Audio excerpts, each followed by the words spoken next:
Isaya na 3:18 ne 19 Bible egamba temulowooza bigambo bya dda so temujjukira ebyo ebyasooka okubaawo bw'ati bw'ayogera Mukama nti kubanga laba ndikola ekigambo ekijja temulikimanya ndikuba oluguudo ne mu lukoola ne ndeeta emigga mu ddungu meaning nti mu maaso gaffe ne bwe wabanga wabadde dry ne bwe lubanga lubadde lukoola ne bwe libanga libadde ddungu Katonda agenda kukubira ekkubo era agenda kuteerawo ensula ez'obulamu. Weewale okupakira omutwe gwo ebikadde. Wali okigenderedde nti essimu osobola okwagala okuteekamu ekyomugaso nga kipya n'ekigaana n'osevinga essimu n'amanya n'ogateekako essimu n'ekubulako obuzi gy'osevinzemu kubanga osevinze mu ssimu ejjudde. N'ogenda okuba ekifaananyi ku mbaga oba wonna w'oyagalidde n'ekulaga nti tekyalina kifaananyi kyetwala. Olwaki? Kubanga mujjuddemu ebifaananyi ebikadde. Era ekuwa n'amagezi n'ekugamba delete some items. Delete some items so that you can save a space. Ekuwa options nga 3 naye ndowooza omwoyo mutukuvu yagadde kuŋŋambako ekyo. Wabeerawo okudeletinga, wabeerawo okwenlarginga space. Either you pay for more space on the iCloud oba oteekamu kaadi esinga obunene naye amagezi agaba gasinga sinsi ofunyeyo ekyamakulu baako by'odeletinga kiri okifunire w'okiteeka. Kati kyembasaba baana ba Katonda ebitagasa mu bigobere ddala mu system.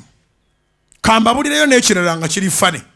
Osobola okuba nga olina ekifaananyi ekyamakulu waliwo omukulu gw'osisinkanye bandi bakubye ekifaananyi ku ssimu ng'essimu yejjudde naye ng'ejjuddemu ki lwe mwali mu kuziika ng'ejjuddemu lwe mwali mu kuziika keesi y'omufu wagikuba we yali eri awo wagikuba ekifaananyi kye bali bamutaddeko awo wakikuba wakola ka vidiyo nga mugenda okuziika olina ebintu bingi nnyo ebikwatagana n'okuziika okwo byali bikola mu kaseera ako wali mu nnaku era nga bw'ovaayo osobola okulaga banno nti gundi tumuziise kati nga bwe yaziikibwa emyaka 2 egiyise oba omwaka oguyise eyo vidiyo kyagyetaaga mu ssimu yo.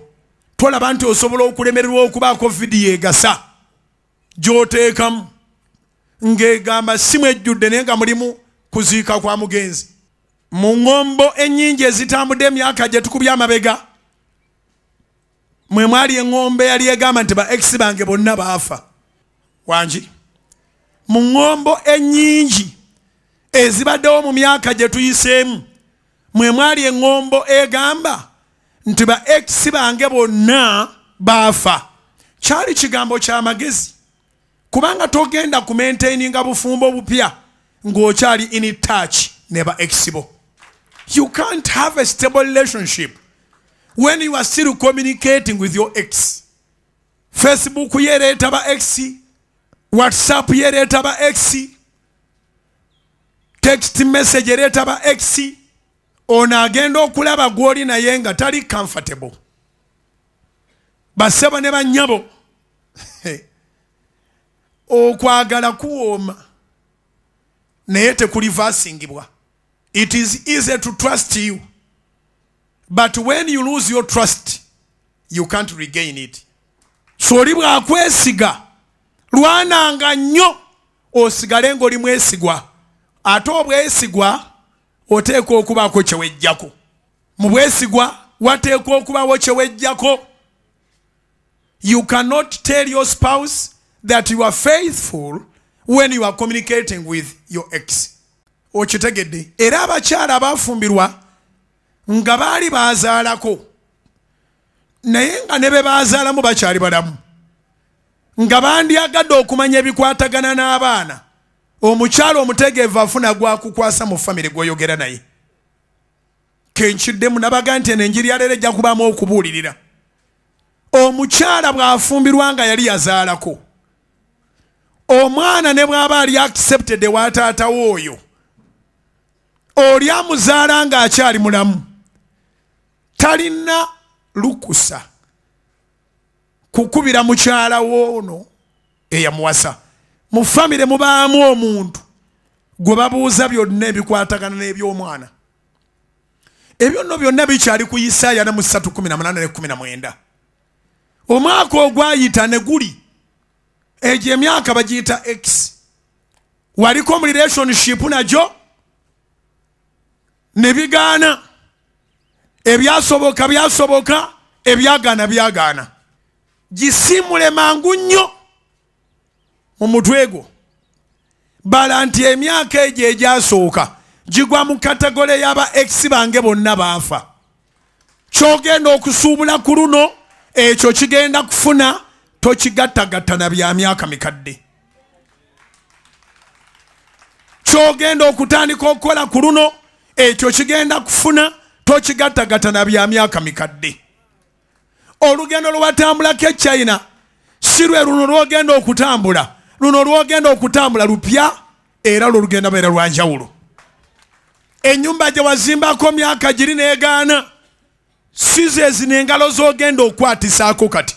Kati ogenda kukwatisaako engalo eziriko ekisa ekipya era ennyumba egenda kwanguwa. Kubira Mukama engalo ez'amaanyi obanga okitegeera mpola mpola kye ŋŋamba. Tobaako kye weebuuza ku mwaka mukadde. Not at all.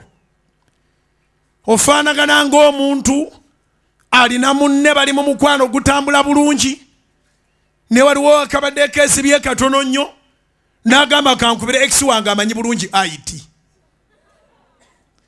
Kompyuta ebadde ejamiize. Ex we yali wa IT. Kati oyagala okukubira omwami wo.